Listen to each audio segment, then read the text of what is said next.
In 1901, divers pulled a corroded lump of bronze from the seafloor. Hidden inside was a machine whose complexity would not reappear for more than 1,000 years. One story, 5 minutes, and a fact almost nobody knows. This is Facts in 5. The year is 1900. Bad weather forces a crew of Greek sponge divers to shelter beside a barren island called Antikythera. When the weather eased, one diver descended roughly 45 meters, then surfaced describing bodies scattered across the seabed. They weren't bodies, they were bronze and marble statues, a shipwreck 2,000 years old, loaded with treasure. The salvage became one of history's first major underwater excavations. It cost one diver his life and left 2 others paralyzed by decompression sickness. Among the statues and jewelry was an unremarkable mass of corroded bronze and wood. At the museum, it was initially overshadowed by the spectacular sculptures. Then, in May 1902, archaeologist Valerios Stais examined one of the broken fragments and saw the teeth of a bronze gear wheel. That should have been impossible. Nothing else surviving from the ancient world contained precision gearwork of this complexity.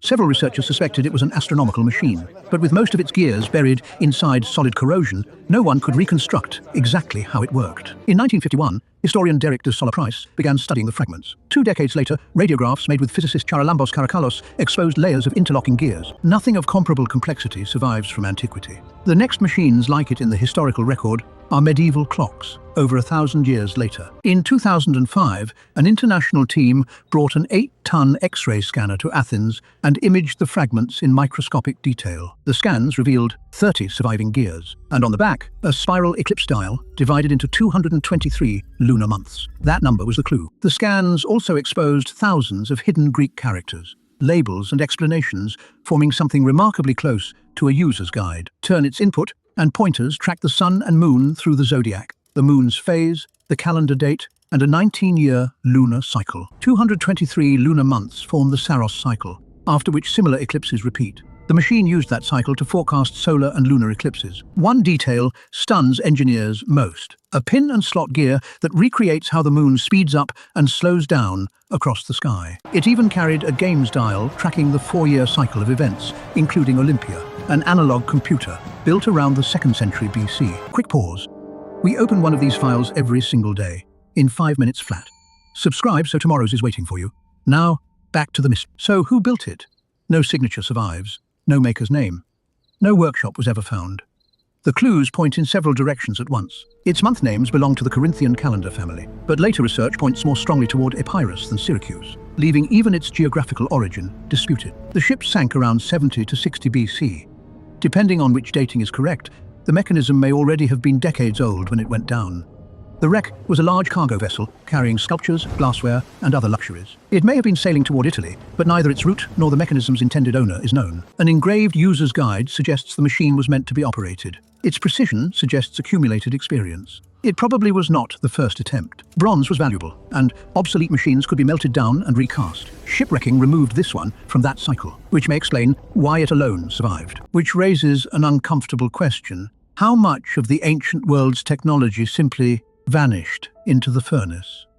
Engineers have built working reconstructions in brass, miniatures, and even toy bricks. They prove the proposed gear trains can work, although no complete reconstruction is universally accepted. Yet only about a third of the original survives. 82 fragments. The rest is still missing. Modern teams surveyed the site in 2012 and began new excavations in 2014. They have recovered statue fragments, jewelry, parts of the ship, and in 2016, a human skeleton. The site is deep, current-swept, and dangerous. Excavations continued through 2025, and researchers still hope that more fragments of the mechanism could remain there. The mystery may be even larger.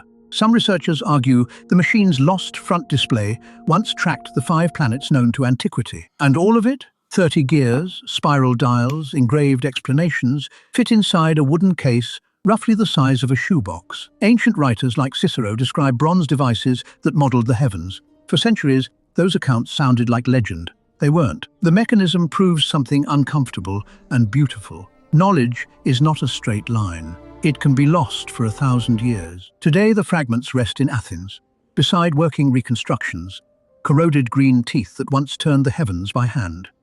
And somewhere off Antikythera, under the sand where the divers keep searching, the rest of the machine may still be waiting. One file closes, The next is already glowing. Tomorrow, the book that no one on Earth can read. See you in 5.